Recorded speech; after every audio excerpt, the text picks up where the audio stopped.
JEE की preparation जो भी करते हैं उनको सबसे ज़्यादा प्रॉब्लम लैंग्वेज सब्जेक्ट्स में ही होती है, क्योंकि उसमें अपना पढ़ाई करे जैसे भी हो उनको पढ़ाएंगे। हम किसान परिवार से बिलोंग करते हैं। आप क्या कहना चाहेंगे अपने बेटे के बारे में, इतनी बड़ी सफलता इन्होंने प्राप्त की है?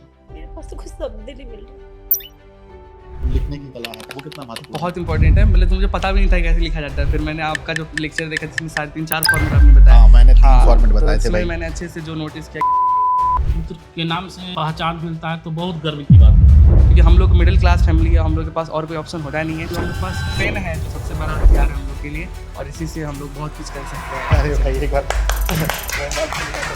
दिशा ऑनलाइन क्या है आपके अनुसार? दिशा ऑनलाइन क्लासेस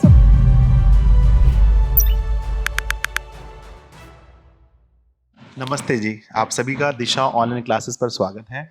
और मैं यकीन के साथ कह सकता हूँ क्लास 12 की तैयारी कर रहे हैं जितने भी साइंस स्ट्रीम के स्टूडेंट हैं उन सब के लिए ये इंटरव्यू बहुत ही ज़्यादा खास होने वाला है, स्पेशली उन बच्चों के लिए जो बोर्ड के साथ साथ जेईई या नीट की तैयारी कर रहे हैं। आप लोगों के लिए ये इंटरव्यू एकदम वरदान साबित होने वाला है। आपको अच्छे से पता है कि सिर्फ बोर्ड में ही टॉपर बनना कितना ज़्यादा मुश्किल काम है, और हमारे साथ सत्यम है जिन्होंने सिर्फ बोर्ड में ही अच्छे अंक नहीं लाए, उन्होंने उधर जेईई में भी इन्होंने जो मेंस का पेपर है उन्होंने क्वालिफाई किया है ना। तो प्लीज़ आप इस इंटरव्यू को पूरे अच्छे से देखें और आप समझ पाएंगे कि दोनों तरफ की तैयारी को कैसे बैलेंस किया जाए और कैसे अच्छे अंक लाए जाए।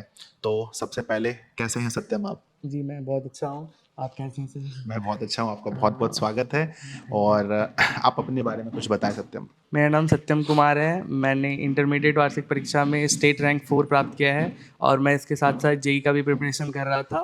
तो मैंने 11th-12th में जेईई का प्रिपरेशन किया, फिर मुझे लास्ट में बोर्ड्स भी करना था अच्छे से, तो मैंने दिशा को बहुत चूज़ किया। वहाँ के टीचर्स बहुत अच्छे हैं, वहाँ का कंटेंट बहुत बेस्ट है, तो मैंने बहुत अच्छे से प्रिपरेशन की। मेरे पापा ने प्रेफर किया था कि बोर्ड्स भी इंपॉर्टेंट है, सो मैंने अच्छे से की और मैंने स्टेट रैंक 4 प्राप्त चलो किया। बहुत बढ़िया। अभी और भी बहुत सारे सवाल हैं, मैंने सोचा एक ही बार में आप पूरा इंटरव्यू बता देंगे। चलिए ठीक है मेरे बच्चों, अभी तो हम सत्यम से बहुत सारे सवाल पूछेंगे, जो हर सवाल आप लोगों से संबंधित होगा, जो आप लोगों के मन में तैयारी के दौरान आते हैं। साइंस के स्टूडेंट के लिए मैं हर वो सवाल पूछने वाला हूँ, मैं पूरा तैयारी करके आया हूँ। लेकिन पहले बच्चों, मुझे लगता है एक बच्चे की सफलता में अगर सबसे अधिक योगदान किसी का होता है तो उनके पिताजी और उनकी माताजी का। क्योंकि जब हम 10th में होते हैं, 11th में होते हैं, तो हमारे अधिकांश फैसले मम्मी पापा लेते हैं और उनका सबसे बड़ा योगदान होता है। तो सबसे पहले हम उनसे जानते हैं सत्यम के बारे में। नमस्ते अंकल जी। आप बताइए सत्यम के बारे में, क्या कहना चाहेंगे? आपके बेटे ने उधर भी क्वालिफाई कर लिया और बोर्ड में जहाँ पर सिर्फ 6 बच्चों को जगह मिला है स्टेट रैंक में, वहाँ पर इन्होंने स्टेट रैंक भी हासिल किया। तो अपने बच्चे के बारे में क्या कहेंगे आप? मैं तो अपने आप में गर्वान्वित महसूस कर रहा हूँ। ऐसे मेरा लड़का सत्यम कुमार शुरू से ही मेधावी छात्र रहा है और पढ़ने में तेज है, बहुत मेहनत करता है। उसके मेहनत को देखते हुए मैंने भी अपना जी जान लगा दिया उसको पढ़ाने के लिए। मैं चाहता था कि वो आगे जाकर के जितना पढ़ाई करे जैसे भी हो उनको पढ़ाएंगे। हम किसान परिवार से बिलोंग करते हैं, फिर भी मैंने चाहा कि जितना भी हो सके मुझसे मैं करूँ अपने बच्चों के लिए। बिल्कुल। अभी आप खुश हैं? बहुत कुछ पूरे घर की चौड़ा हो गया, 56 इंच का सीना है। आपके फ्रेंड सर्किल में जो भी होंगे वो सब तो आपको बधाई दे रहे होंगे सब लोग। पूरा गांव, फ्रेंड सर्किल, गांव मोहल्ला, औरत मर्द सब बधाई दे रहे सब हैं। बधाई दे सब रहे हैं, बधाई है ना। दे रहे एक पिता के लिए बहुत ही गर्व का पल है ना। हैं। लड़का नहीं था तो डीएम साहब भी नहीं बुलाए तो हम भी गए, वहाँ पर भी बधाई मिला, वहाँ भी प्राइज मिला। अच्छा, इनके स्थान पर आप गए थे? हाँ। अच्छा। पूरा गर्व महसूस हो रहा था। सोचो प्यारे बच्चों ना, जब एक पुत्र की सफलता पर पिता को सम्मानित किया जाए वो पल कैसा होगा, एक है पिता ना। के लिए क्या कहे, पुत्र के नाम से पहचान मिलता है तो बहुत गर्व की बात होती है। गर्व होता है ना। कोई भी पिता चाहता है कि मैं जितना दूर देखूं मेरे कंधे से ऊपर होकर के और आगे मुझसे भी बहुत दूर तक देखे। तो बच्चों, मैं आप लोगों से रिक्वेस्ट करूंगा कि आप भी बहुत अच्छे से मेहनत कीजिए। एक दिन ऐसा भी आप लाइए जब आप बैठे हों और आपके पिता, मतलब पिता और पुत्र में एक ऐसा संबंध होता है, बहुत ज़्यादा खुल के बात नहीं हो पाती है। हम मम्मी से इतना खुल के बात करते हैं, पिता से नहीं। लेकिन ये जब पल आता है ना, मैं सच कहता हूँ, लगता है कि भाई जान निकल जाएगी, है ना। तो चलिए अंकल जी, अब आंटी जी से पूछते हैं। नमस्ते आंटी, है ना। कैसे हैं आप, पहले बताइए। बहुत अच्छा। खुशी के आंसू मैं देख पा रहा हूँ। और मतलब होना चाहिए, कोई दिक्कत नहीं इसमें, कोई मतलब जो है होना चाहिए। तो बताइए आप क्या कहना चाहेंगे अपने बेटे के बारे में, इतनी बड़ी सफलता इन्होंने प्राप्त की है? मेरे पास तो कुछ शब्द ही नहीं मिल रहा। फिर भी हम लोग बहुत सही में उनके पापा जो बोले हैं बिल्कुल सच बात बोले। यार हम लोग के लिए बहुत बहुत ही गर्व की बात है जो मेरा बच्चा इतना मेहनत करके सफल हुआ।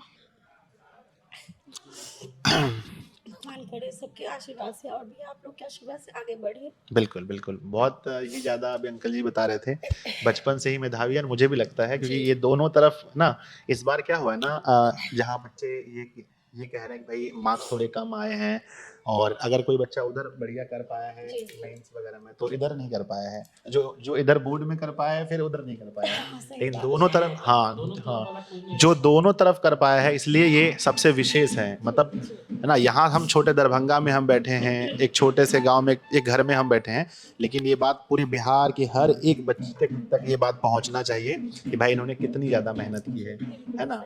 बोलने का तो नॉर्मल है, अरे स्टेट रैंक हुआ है, लेकिन दोनों तरफ बैलेंस करके हुआ, ये बहुत बहुत बड़ी बात है। हाँ, हम लोग यही चाहेंगे, आशीर्वाद देंगे कि और सफल हो, है ना, और एक माँ के लिए बहुत ही गर्व का पल है ये। मैं नहीं चाहता हूँ सत्यम कि बच्चों के मन में थोड़े से भी कुछ डाउट हो, तो हम सब कुछ क्लियर करेंगे स्टार्टिंग से ही। आपका मीडियम कौन सा था? मेरा 10th में इंग्लिश मीडियम था सीबीएसई से, फिर मैंने 12th 11th में भी बिहार बोर्ड से इंग्लिश मीडियम से ही पढ़ा था। मीडियम इंग्लिश था, है ना। आपने बोर्ड के साथ और किस चीज़ की प्रिपरेशन की थी? बोर्ड के साथ मैंने जेई की प्रिपरेशन की थी, मैथ स्ट्रीम से। मैथ से की थी, है ना। और आपको लग रहा था कि दोनों तरफ अच्छे मार्क्स आ जाएंगे स्टार्टिंग में? ऐसा स्टार्टिंग में नहीं लग रहा था, बट लास्ट में मैंने सोचा, उस पर ट्राई किया, तो फिर मुझे मेहनत किया बहुत ज़्यादा उस पर। वो तो पता है, आप बोलिए ना बोलिए, वो तो कुछ चीज़ क्या होता है ना कि जैसे मूर्तिकार है भाई, मूर्ति बनाने वाला एकदम प्यारा सा मूर्ति बना दिया, अब वो बोले या ना बोले कि बहुत मेहनत लगाए, सामने वाले को देख के लग जाता है भाई कितनी मेहनत हुई है इस पे, है ना। तो मैट्रिक में कितने मार्क्स थे आपके? मैट्रिक में मेरे 436 मार्क्स थे। 436। उसके बाद भाई वहां से क्या बताए, कितना तारीफ किया जाए, एक नहीं दो नहीं तीन है कि मैट्रिक में 436 अंक से इंटर में कितने मार्क्स? 476 476, है ना। तो मुझे लगता है कि जितने भी स्टेट रैंक में बिहार बोर्ड ने जगह दिया है उसमें शायद आप पहला, मतलब 6 बच्चे को दिया गया है, शायद आप पहला है जो दोनों तरफ सफल हो। अच्छा, मतलब मैथ से हैं, हाँ, ये भी मैथ से विशेषता मैं है कि पहले स्टूडेंट जो मैथ से हैं, और दूसरा दोनों तरफ सफल हुए हैं, ये भी शायद पहले होंगे, मैं कंफर्म नहीं हूँ। ठीक है, तो आप अपनी सफलता का श्रेय किसे किसे देना चाहेंगे? मैं अपनी सफलता का श्रेय सबसे पहले अपनी पेरेंट्स, जिन्होंने मुझे आगे पढ़ने के लिए भेजा और मेरे पे अंधा भरोसा करके मुझे बहुत सपोर्ट किया, और मैं अपना दूसरा श्रेय अपने गुरुओं को, जिन्होंने मुझे आगे बढ़ने में बहुत मदद की, तीसरा को, जिन्होंने मेरे बोर्ड्स के प्रिपरेशन में बहुत ज़्यादा मदद की। मैं जो भी हूँ आज स्टेट रैंक बहुत हेल्प की। बहुत बड़ी बात है। अब हम इसको भी क्लियर करते हैं कि आपने दिशा ऑनलाइन क्लासेस से किस किस चीज में मदद ली है, एक बार बताइए। मैंने दिशा ऑनलाइन क्लासेस से कंप्लीट हिंदी और इंग्लिश की अच्छे से प्रिपरेशन की लास्ट की टाइम। कंप्लीट मतलब फुल को, मतलब स्टार्टिंग से? हाँ। और मैंने वहाँ से युवराज सर से इंग्लिश और संजय सर से हिंदी की तैयारी की, और मैंने हिंदी में 96 और इंग्लिश में 94 स्कोर किया है। बहुत अच्छी बात है, क्योंकि ये जो होता है ना, जो बच्चे जेईई या नीट की तैयारी करते हैं, थोड़ा सा लैंग्वेज पेपर को हल्के में लेते हैं, और आपने बहुत अच्छा किया, है ना। तो अब हम आगे एक एक सब्जेक्ट की स्ट्रेटजी पर हम बात करेंगे।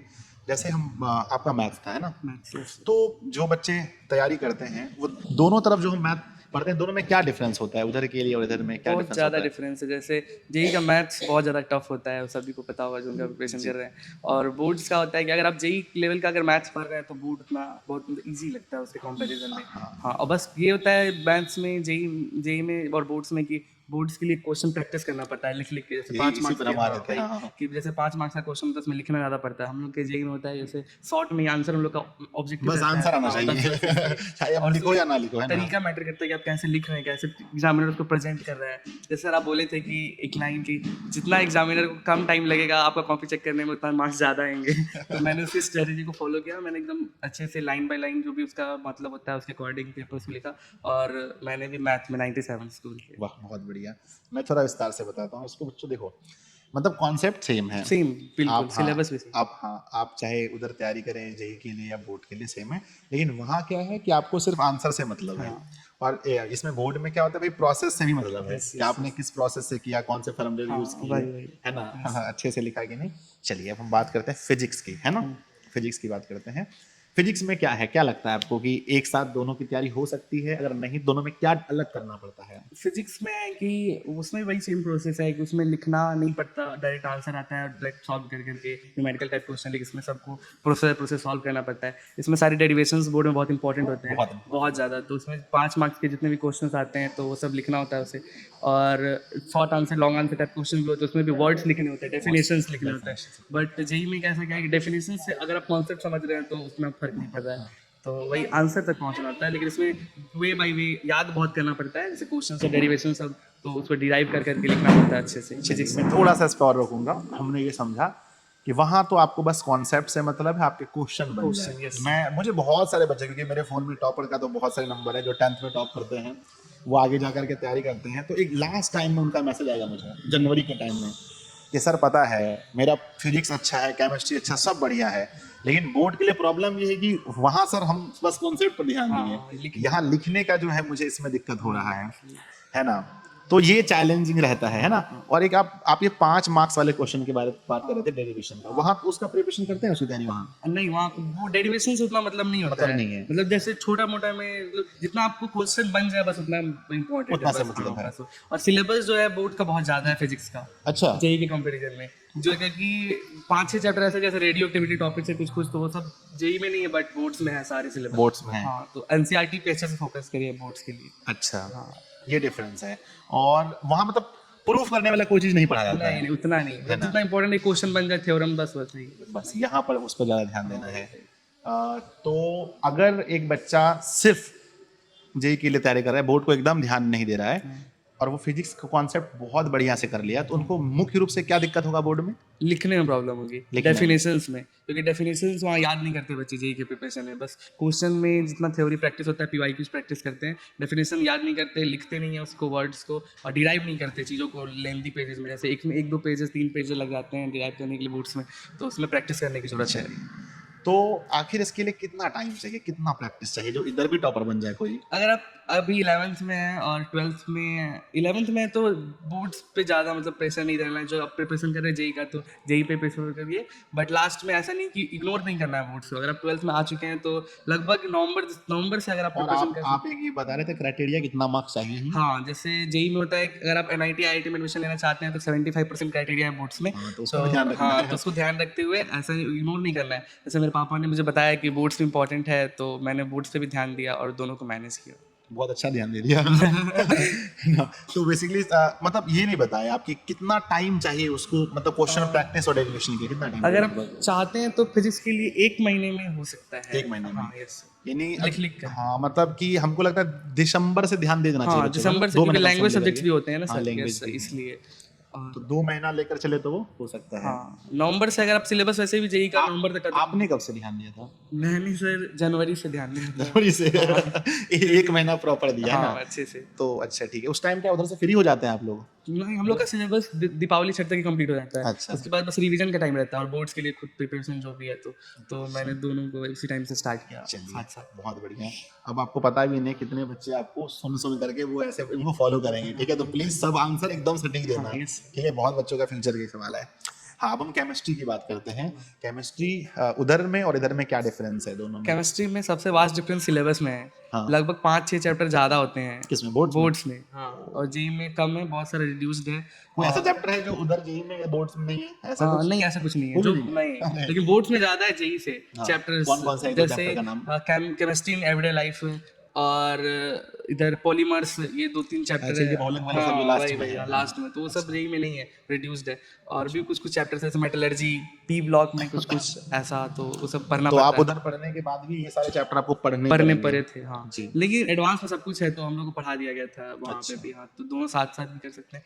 और केमिस्ट्री में भी लिखना बहुत इंपॉर्टेंट होता है, उसमें तो और ज़्यादा मतलब थ्योरी ज़्यादा है केमिस्ट्री में, तो इसके कंपैरिजन में, क्योंकि हम न्यूमेरिकल्स कम होते हैं तो केमिस्ट्री में लिखना पड़ेगा, प्रैक्टिस करना पड़ेगा, डेफिनेशंस याद करने पड़ेंगे, फार्मूलाज है, केमिस्ट्री में रिएक्शंस है, नेम रिएक्शंस है। केमिस्ट्री के लिए मंत्र है बस एनसीईआरटी, दोनों जगह, अच्छा जेई में भी और बोर्ड्स में भी। अगर आप एनसीईआरटी पे अच्छे से फोकस कर रहे हैं, उसको अंडरलाइन करके लिख रहे हैं, कॉन्सेप्ट समझ रहे हैं, तो दोनों जगह हो सकता है अच्छा। अच्छा कभी ये डर नहीं सताता था कि भाई उधर का पढ़ा हुआ, क्योंकि वहाँ हम लोग तो ऑब्जेक्टिव बनाने के लिए पढ़ रहे हैं और वहाँ के कॉन्सेप्ट को बोर्ड में लिखेंगे, मार्क्स पूरे मिलेंगे या नहीं मिलेंगे? लगता था डर, तो इसलिए मैंने 1-1.5 महीना पहले से ही शुरू कर दिया था उसमें कि हाँ मुझे ये भी प्रैक्टिस करना है। उसके पीवाईक्यूज देखे मैंने दोनों के, कैसे कंपेयर किया, दोनों को एनालाइज किया कि हाँ वहाँ क्या डिफरेंस है, यहाँ क्या डिफरेंस है, फिर मैंने उसके अकॉर्डिंग प्रिपरेशन की स्ट्रैटेजी बना करके अच्छे से। चलिए ठीक है, मेजर ये 3 था है ना। अब बात करते हैं जिसका आप कहते हैं सर लैंग्वेज पेपर है ना, क्योंकि मुझे मैसेज आता है जनवरी में आएंगे या फिर अगस्त के टाइम में आता है, सर मुझे वो वाला बैच में जोड़ दीजिए, स्कोरिंग बैच में हमको जोड़ दीजिए, हमको हिंदी इंग्लिश का तैयारी करना है। फिर मैसेज बोलते हैं अभी कहाँ है, तो सर हम कहीं बाहर रह के पढ़ाई कर रहे हैं।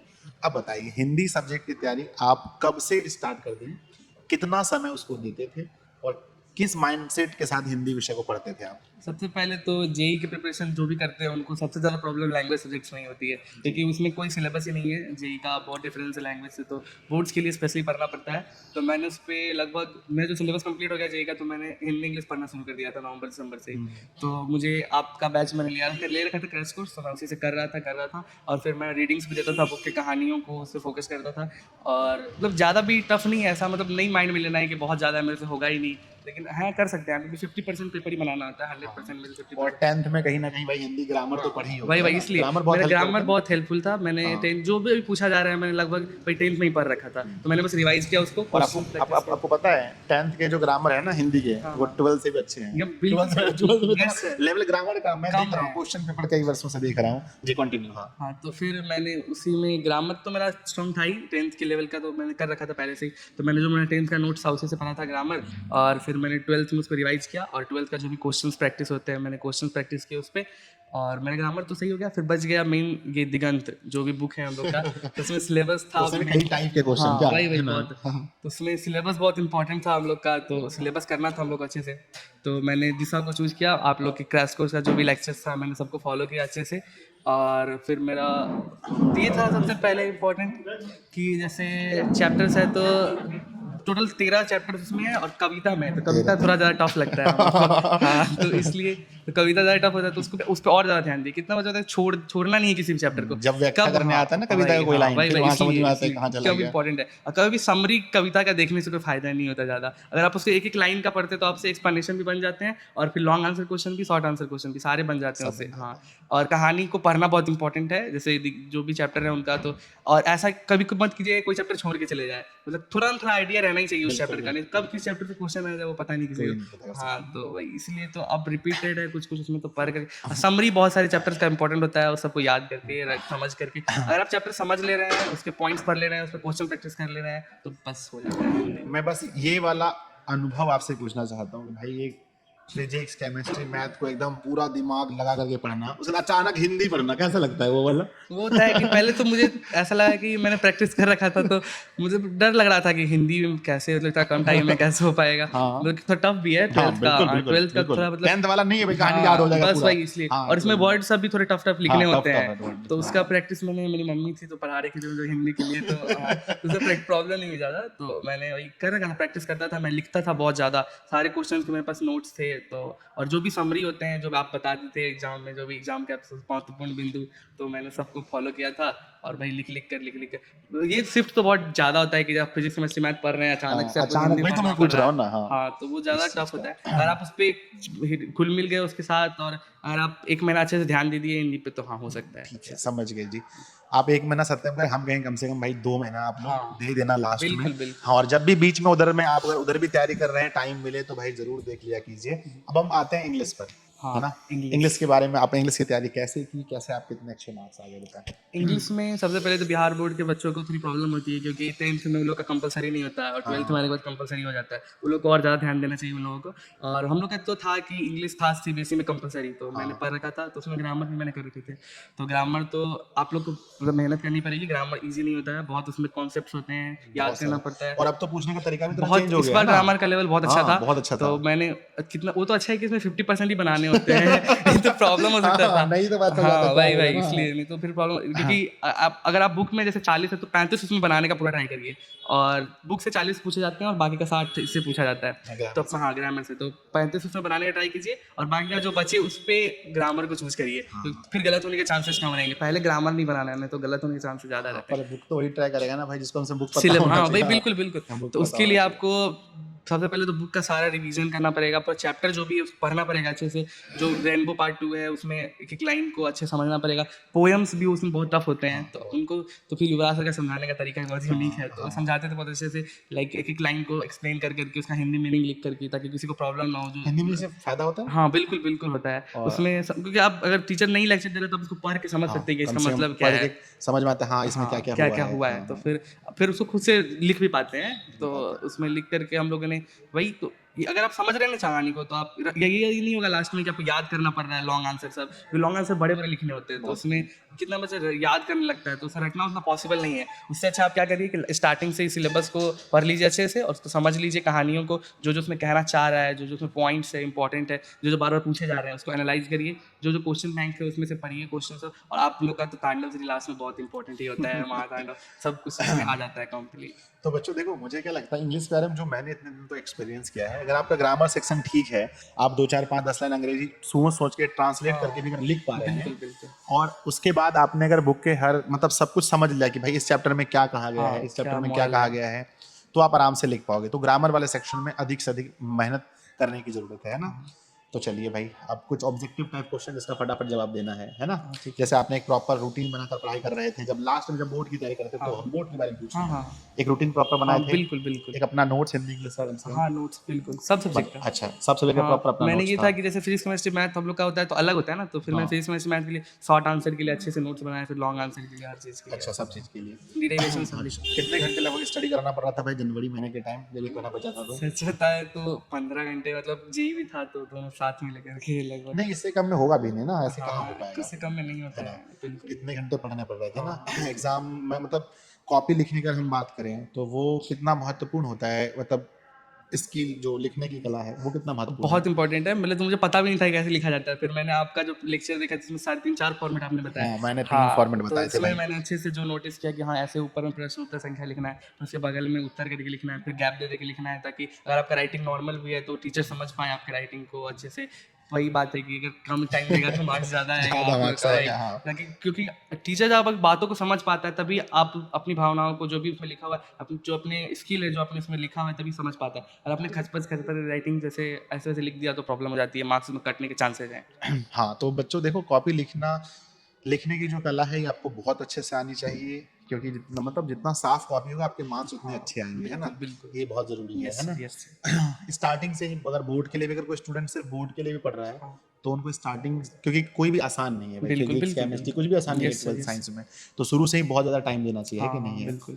चलिए तो जो बच्चे 2027 में बोर्ड एग्जाम देने वाले हैं, या तो जो सिर्फ बोर्ड की तैयारी कर रहे हैं उनके लिए अलग से सलाह देना है आपको, और जो दोनों की तैयारी कर रहे हैं उनका अलग सलाह। जैसे अगर कोई 10th में भी एग्जाम दिया है फिर वो 11th में जा रहा है, तो उसके लिए अगर वो जेई का भी प्रिपरेशन कर रहा है तो अभी बोर्ड्स के बारे में सोचना उतना नहीं इंपॉर्टेंट है। जैसे आप 11th पे हैं तो जेई पे पूरा कंप्लीटली फोकस करिए, और फिर उसके बाद फिर 12th में आने के बाद आप जेई बोर्ड और जेई दोनों पे ध्यान दीजिए, क्योंकि बोर्ड में भी 75% क्राइटेरिया इंपॉर्टेंट होता है, तो उसके लिए आपको दोनों साथ करना इंपॉर्टेंट है। और जो सिर्फ बोर्ड्स के लिए कर रहे हैं तो स्टार्टिंग से एनसीईआरटी पे फोकस करिए, क्योंकि एनसीईआरटी जो है बहुत बड़ा की है ये बोर्ड क्रैक करने का, तो उसकी एक लाइन्स इंपॉर्टेंट है, उसमें जो जो डेरिवेशन है उसको अच्छे से करिए, जो भी थ्योरम्स है उसको अच्छे से लिखिए, क्वेश्चन जो भी एनसीईआरटी के इन टेक्स्ट हो चाहे एक्सरसाइज क्वेश्चन हो दोनों को प्रैक्टिस करिए, और नोट्स अच्छे से बनाइए ताकि आपको रिवाइज करने में लास्ट में प्रॉब्लम ना हो। और हिंदी इंग्लिश पे लैंग्वेज सब्जेक्ट्स है तो उसमें ज़्यादा प्रैक्टिस की जरूरत होती है लिखने की, और आपके उच्चारण जो होता है हिंदी में वो इंपॉर्टेंट होता है, जैसे हर सीधे की ज़्यादा गलत मत करिए, नहीं तो फिर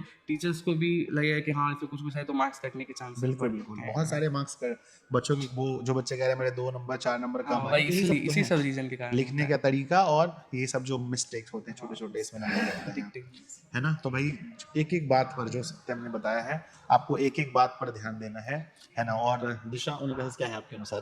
दिशा ऑनलाइन क्लासेस सब बिहार का बहुत ही फेमस और इंस्टीट्यूट है जो मैंने बहुत हेल्प किया, और टीचर्स इनके बहुत वेल क्वालिफाइड है, जो भी मुझे अच्छे से समझा पा रहे थे। इनका कंटेंट तो सबसे बेस्ट है। मैंने एक दो जगह पे ट्राई भी किया, बट मुझे लगा कि नहीं, यहाँ से बेस्ट कोई हो ही नहीं सकता। तो फिर मैंने उसमें बहुत हेल्प की। मैंने ऐसा मत करिए कि लाइक एक ही चैप्टर उसको 2-3 बार पढ़ रहे हैं अलग अलग जगह, ऐसा बिल्कुल अच्छा नहीं होता है। एक जगह पढ़िए, अच्छे से पढ़िए उसको, ताकि दोबारा उसको रिवीजन में बस रिवाइज करना पड़े, ज़्यादा उसको बार बार पढ़ना ना पड़े, तो ऐसे में टाइम वेस्ट बस होता है। चलिए, तो बच्चों हम उम्मीद करते हैं कि जितने भी बच्चे जेई या नीट का प्रिपरेशन कर रहे हैं और साथ में बोर्ड का कर रहे हैं, आप लोगों को तो बहुत बहुत ज़्यादा हेल्प इस वीडियो से मिला होगा। आपसे एक मिलो। और सजेशन हाँ, एक और सजेशन ये है कि please। सबसे पहले एक क्या आप जितना दे सकते हो दे हाँ, दो। मतलब कंसिस्टेंसी जो होता है ना, मेंटेन करके रखिए। ऐसा होता है कि बच्चे लोग क्या करते हैं, 1-2 दिन पढ़ते हैं, फिर गैप दे देते, कहीं चले जाते हैं घूमने। तो उसमें ये नहीं होता है कि अगर आप पढ़ रहे हैं, भले ही 4 घंटा ही पढ़िए, 5 घंटे ही पढ़िए, लेकिन रोज पढ़िए। 11th ऐसा ही 11th को इग्नोर नहीं करना है सबसे पहले, जो सिर्फ बोर्ड्स का प्रिपरेशन कर रहे हैं। हाँ, इतना कितने बच्चों का होता है कि 11th में क्या ही 11th का सिलेबस नहीं होता है, सिर्फ 12th का होता है बोर्ड्स के लिए, तो इग्नोर कर देते हैं। वो नहीं करना है। जैसे अगर आप कर रहे हैं तो अच्छे से करिए, ताकि क्योंकि 11th का बेसिक्स जो होता है वो 12th में काम आता है, और 11th के बेसिक्स से आप जो भी कॉम्पिटिटिव एग्जाम है उसको भी क्रैक कर सकते हैं। तो उसको छोड़ना बहुत बड़ी बेवकूफ़ी है। और फिर उसको, और अभी जब आप प्रैक्टिस करते हैं किसी चीज़ को, तो टारगेट बेस्ड स्टडी करना ज़्यादा इंपॉर्टेंट होता है। कितना बच्चों का, मैं भी पहले था तो मुझे लगता था कि नहीं, ऐसे ही पढ़ने लगता था। उसमें क्या होता है, कम पढ़ पाते हैं आप। क्या पढ़ना है, पहले ही एक दिन पहले आप टॉपिक डिसाइड कर लीजिएगा, हाँ मुझे ये पढ़ना है, और टॉपिक को स्विच करके पढ़ना है। जैसे एक चैप्टर ये सब्जेक्ट इसका और इसका 3 टॉपिक पढ़ लिए, ताकि मन लगे। हाँ, ताकि लगे कि नहीं, उगलना नहीं चाहिए मन, इसलिए। और आप इंटरेस्ट जाइए स्टडी में, बहुत इंपॉर्टेंट है। क्योंकि हम लोग मिडिल क्लास फैमिली है, हम लोग के पास और कोई ऑप्शन होता नहीं है। पेन, जो हम लोग के पास पेन है, जो सबसे बड़ा हथियार है हम लोग के लिए, और इसी से हम लोग बहुत कुछ कर सकते हैं। अरे भाई, एक बार मुझे लगता है कभी मौका मिले तो भाई मोटिवेशनल स्पीकर के रूप में सत्यम को लाया जाए क्लास में मोटिवेट करने के लिए, है ना। आप पहले फ्री हो जाइए उधर से, कभी एक बार मिलते हैं ना, स्टूडियो में आपके साथ मिलते हैं। फिर मुझे बहुत ही ज़्यादा पसंद आया इंटरव्यू, जो बातचीत हुई है।